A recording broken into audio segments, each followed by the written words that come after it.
அனைவருக்கும் வணக்கம். இன்னைக்கு நம்ம என்ன பதிவு பார்க்க போறோம் அப்படின்னா, விசா பிரச்சனைகளுக்கு ஒரு நல்ல தீர்வு தரும் ஸ்ரீ லக்ஷ்மி விசா கணபதி கோவில். இவரை பத்தி தான் இன்னைக்கு நம்ம பார்க்க போறோம்.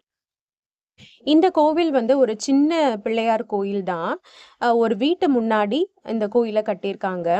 நங்கநல்லூர் மெட்ரோ அல்லது மீனம்பாக்கத்துல இருந்து இது ரொம்பவே பக்கம். அங்கிருந்து நீங்க ஒரு ஆட்டோ பிடிச்சு போய்க்கலாம். ரொம்பவே கிட்டதான். இந்த கோவிலுக்குன்னு ஒரு வரலாறு இருக்கு. 1988ல இந்த கோயில் கட்டியிருக்காங்க. அப்போ இந்த கோயில் விசாக்காக ரொம்ப ஃபேமஸ் இல்ல.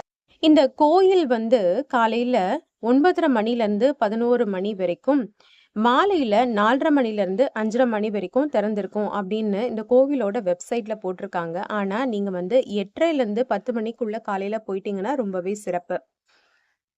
இந்த கோவிலுக்கு எப்போ போகணும் அப்படின்னா, உங்களோட விசா இன்டர்வியூக்கு ஒரு 10 நாள் முன்னாடியே நீங்கள் போயிடுங்க. உங்களோட பாஸ்போர்ட்டோட ஜெராக்ஸ் காப்பி ஒன்று எடுத்துக்கோங்க. ப்ளஸ் நீங்கள் அர்ச்சனைக்கு உரிய பொருட்கள் எல்லாமே எடுத்துகிட்டு போயிடுங்க. அங்கே போனீங்கன்னா அர்ச்சகர் இதற்கு உண்டான ஒரு அர்ச்சனையை செய்வார். அதற்கு காணிக்கையாக நீங்கள் 100 ரூபாய் தர வேண்டி இருக்கும். அர்ச்சனை பண்ணிட்டு வந்துடுங்க. அன்னிலிருந்து என்னைக்கு நீங்கள் கோவிலுக்கு போயிட்டு வந்தீங்களோ அன்னிலிருந்து நீங்க தினமும் ஸ்ரீ லக்ஷ்மி விசா கணபதி அப்படிங்கறத காலையில 21 முறை சொல்லிட்டு வாங்க. உங்களோட இன்டர்வியூ அன்னி வரைக்கும் நீங்க சொல்லிட்டு வாங்க. அதுக்கப்புறமா இன்டர்வியூ ரிசல்ட் உங்களுக்கு பாசிட்டிவா வந்ததுக்கு அப்புறமா நீங்க அந்த கோவிலுக்கு போயிட்டு ஒரு அபிஷேகத்தை பிள்ளையாருக்கு செஞ்சிடுங்க. இதுதான் ப்ரொசீஜர். இந்த கோவிலோட அட்ரஸ் என்ன அப்படின்னா, நம்பர் 8 பிருந்தாவன் நகர், பழவந்தாங்கல். இதுதான் இந்த கோவிலோட அட்ரஸ். இப்போ நீங்க அபிஷேகம் கொடுக்கணும்னா ஒரு நம்பர் நான் இப்போ சொல்றேன், நோட் பண்ணிக்கோங்க. அந்த நம்பருக்கு நீங்க கால் பண்ணீங்கன்னா அவங்க அபிஷேகத்துக்கு புக் பண்ணிப்பாங்க.